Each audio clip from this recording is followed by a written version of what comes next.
I'm Graham Hancock, and I write books. I'm not a scientist, I'm not an archaeologist. My background is in journalism. I'm best known for a number of books. Perhaps the best known is Fingerprints of the Gods. I presented the Netflix series Ancient Apocalypse. I wrote a number of books on current affairs issues. I wrote a book about the Great Famine in Ethiopia that took place in 1984 called Ethiopia, the Challenge of Hunger. I wrote a book about the disease AIDS, AIDS, the deadly epidemic, with a co-author that was published in 1985. As this went on, I was becoming more and more immersed in the technique and the craft of writing books. It was clearly where I belonged, rather than in writing 300-word articles for the Economist. And I think the first big book that I really did was called Lords of Poverty, and the subtitle was The Freewheeling Lifestyles, Power, Prestige and Corruption of the Multi-Billion-Dollar Aid Business. And in this I was able to unfold all the horrors that I had seen surrounding foreign aid. When I wrote that book, it expressed a side of my nature which is contrarian. I do find myself often on the opposite side of the fence to the majority, and that was the case with foreign aid. And it was that same contrarian view of the world that led me ultimately to question archaeology and the institution of archaeology, which has been a fundamental theme in many of my better-known books since then. I think archaeology is a large bureaucratic institution as well.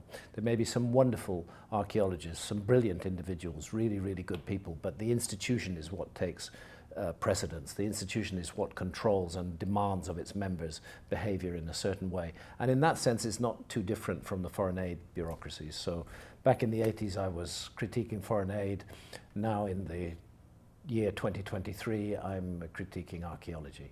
It was a process, you see, because that work that I was doing traveling around Africa, and particularly Ethiopia, introduced me to Ethiopia's claim, bizarre though it may seem, to possess the lost Ark of the Covenant.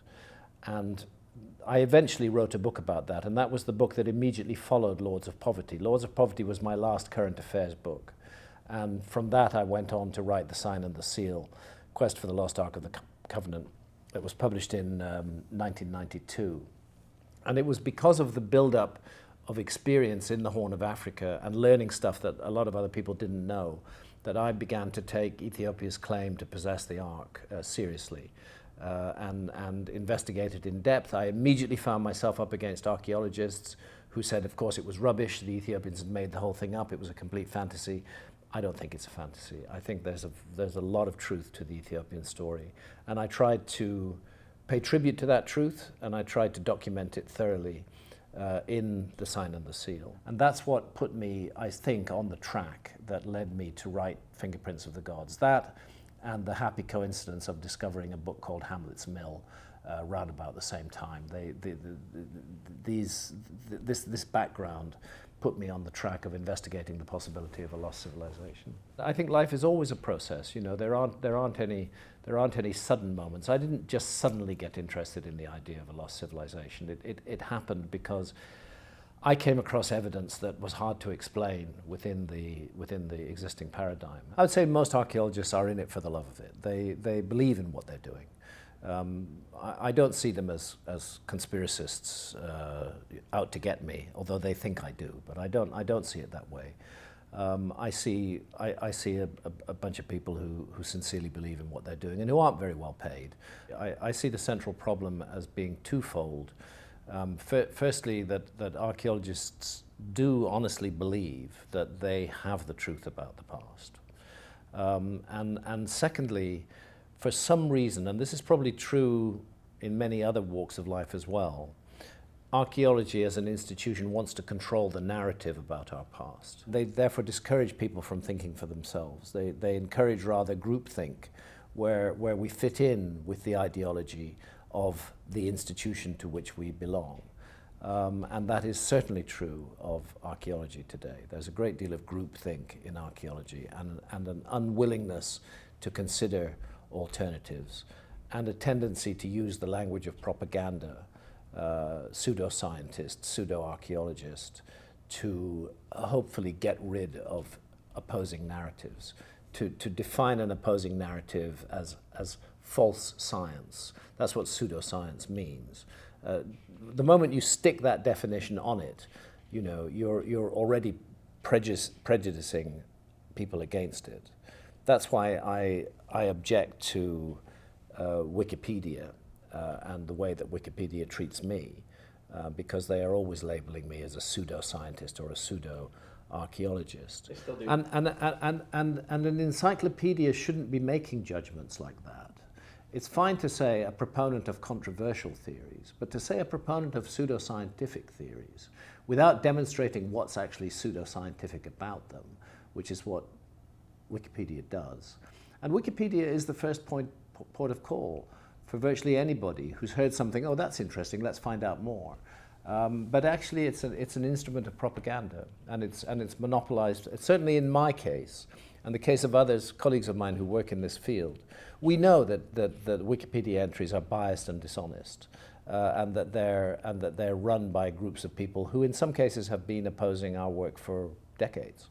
And that's not how an encyclopedia should work. It should not make judgments. It should present bare information and allow people to make judgments for themselves.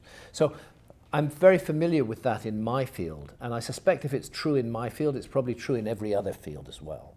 In other words, don't trust Wikipedia. It's not a reliable source. This is part of of an ongoing effort to control the narrative. If you have a critic, and if that critic has some level of popularity and some level of outreach, then the first thing you do as a narrative controller is try to get that person cancelled in one way or another. You know, try to get them written off, and that's certainly happened with me. But I should celebrate that. I should feel it shows that I'm doing something right. For example, the Great Sphinx of Giza, and the very definite evidence of a long exposure to a period of very heavy rainfall that it bears, and also its astronomical orientation. There are a number of factors about the Great Sphinx that strongly suggest we should challenge the date of 4,500 years ago that archaeologists like, and we should much more willingly consider a much older date of perhaps 12,500 years ago. But archaeology says that isn't evidence. We don't look at that. That's not our thing. They just rule it out at the outset without considering it. So at one level, it's defining what may or may not be accepted as evidence. And then at another level, there's the fact that there's so much of the world that archaeology hasn't looked at and really needs to look at before it can claim to have a whole picture of our past. And I hope I've played a useful role in challenging archaeology on this issue. Although I say my methods are journalistic, and they are, in the sense that I will thoroughly research a subject, I will get my boots on the ground, I will interview anybody and everybody who's relevant to the story. I'm also an advocate, and perhaps journalists aren't supposed to advocate particular points of view, although they all do secretly. I'm an advocate for the possibility of a lost civilization of the Ice Age. Human nature is malleable, but we tend to get stuck in the patterns of thinking and the ways of behaving that we're born with and that we're brought up within. There is a tendency for large bureaucratic organizations to form. In a weird way, bureaucracies themselves develop personalities. They become entities, and they become entities that are intent on self-preservation and on perpetuating their own goals. Bureaucracies also thrive when there's an absence of independent thinking on the part of the citizens, where people are persuaded to accept the point of view of our leaders, whoever they may be. The very thought that we need to be led seems to be sort of drummed into us from the moment of birth. But I'm not sure that we do. I'm not sure that human beings do need leaders. We may need some minimal level of organization, but the notion of leadership is a very bizarre one, which often is based on the personality and ego of the person who becomes a leader. And if you look around the world today, there are a number of sources of the major problems in the world today. But one of them is certainly leadership, very, very bad leadership. And then, of course, the mainstream religions, which are themselves large bureaucracies, they're responsible for a lot of the chaos and horror in the world today as well. Based on the absurd notion that any one religion claims that it is absolutely right and every other one is absolutely wrong. And this leads to this very often very aggressive, very controlling behavior in the name of religion. And in fact, people get so easily hoodwinked by ideas that are put forward by leadership figures that when I think of conflicts, not just today, but over the last 1,000+ years, the three big monotheistic faiths, Christianity, Judaism, and Islam, have been at the heart of many of them, in one way or another. So I'm not a big fan of the big religions, which are also big bureaucracies.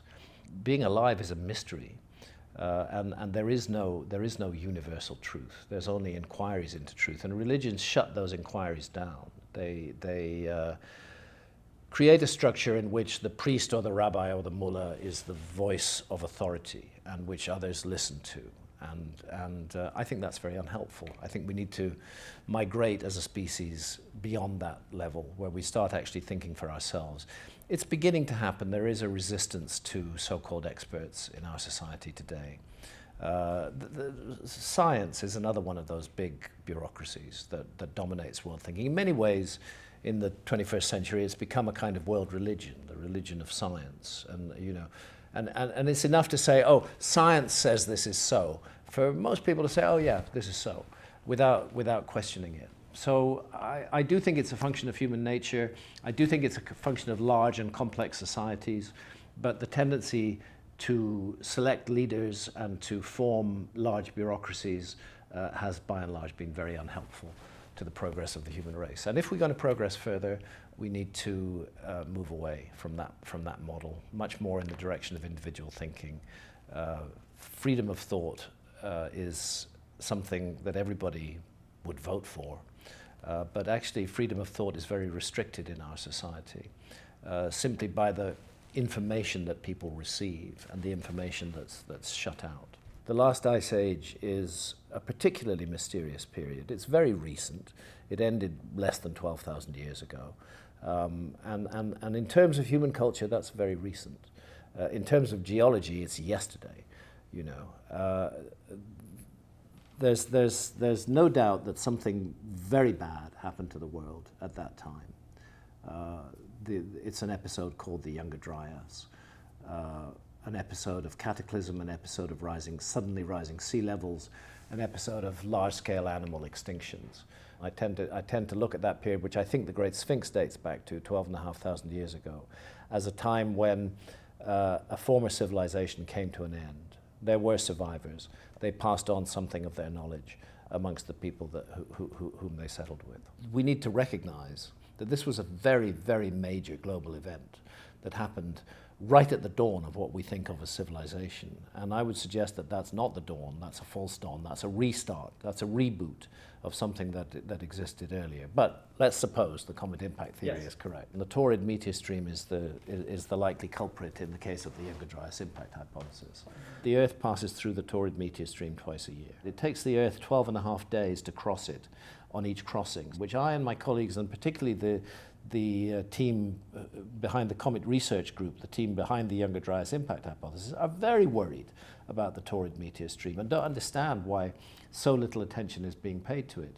If the human race today were to choose to put aside all the unnecessary wars and wickedness that go on, if we were to disinvest from military spending, after all, we say that our military spending is designed to keep us safe, but actually what it's really designed to do is to make war on others. That's all military spending is for. It's about funding warfare. And we as a species devote enormous amounts of money to funding warfare. Warfare that is actually quite capable of wiping out the human race. I mean, a nuclear exchange, which is perfectly possible in the global climate today, would be the end of civilization as we know it. And yet the lunacy of these terribly bad leaders who are running the world could actually lead us into that precipice just through their own ego and stupidity. If we actually want to protect this beautiful planet of ours and keep it going for our children, not turn it into a barren wasteland. That's what happens when you have a fragmenting comet that makes impacts all over the Earth. If we cooperated as a species, if we put all the best minds of all the human beings together and all the wealth that humanity possesses, we could definitely prevent the next asteroid collision. There's no doubt about it. It's well within our technological grasp, but it doesn't appear to be within the grasp of our consciousness. We seem unable as a species to make big decisions like that on a planetary scale. And there are a number of big decisions on a planetary scale that need to be made, and asteroid impact is one of them. I need to be clear, I'm very much against governments. I'm not in favor of governments. I think they're a bad thing, and therefore I'm doubly not in favor of a world government. I'm not in favor of anything like that.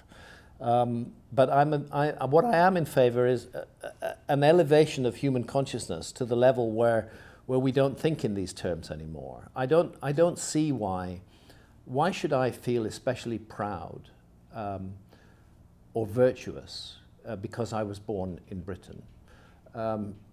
I didn't do anything to be born there. I was just born there. It's no merit of mine. If there is any merit in Britain, and I don't see much, if there is any merit, I can't possess it or claim it. And that's what nationalism seems to do. It seems to say, my culture is the best culture in the world. I love my culture. Well, I'm in favor of human diversity and the diversity of cultures, but I'm not in favor of saying my culture is better than yours and I'm going to destroy your culture, which is what nationalism tends to lead to at the moment. So there's a whole state of mind which humanity needs to transcend at the moment, and I'm not sure how that's going to happen. Bureaucracy is a product of that state of mind rather than necessarily a cause of that state of mind. I'm not sure how it's going to happen. Ayahuasca, maybe. A great many people who want to be leaders wouldn't want to be leaders anymore. If they had 10 sessions of ayahuasca, the chances are they would be so radically transformed as individuals that they wouldn't want to lead anymore. They might want to guide, they might want to help, they might want to give advice, but they wouldn't want to lead and control anymore. And secondly, those who did stay in leadership roles would tend to be much more open-minded and much kinder towards others. One of the things that ayahuasca does, it does many things, but one of the things it does is it opens your heart, and it lowers your barriers to other people. You begin to empathize with other people in a way that you didn't do before. It's a most peculiar thing. There's a great deal of moral teaching in the ayahuasca experience. I've had quite a lot of experience with ayahuasca over the years, and many of the sessions that I've had have been to do with issues in my life where I may have expressed anger. I may have said harsh words that really hurt and damaged another person. And I may have just said them in a spur of the moment in a state of anger. And then what ayahuasca does is it shows me that moment, and it shows me how it felt for the other person. And I feel the pain that my words caused. And it makes me not want to do that anymore. It makes me want to think about how I function in relation to other people. And I can only think that would be a good thing for anybody in the business of governing a country.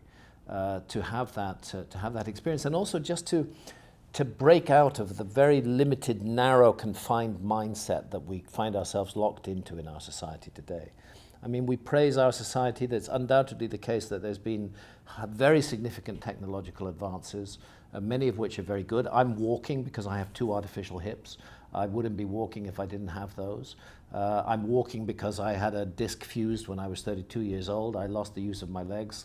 Science put me back on my feet. You know, I welcome a lot of those things are good, but they're not the be-all and end-all of everything. And the scientific religion, this mindset that everything can be reduced to matter.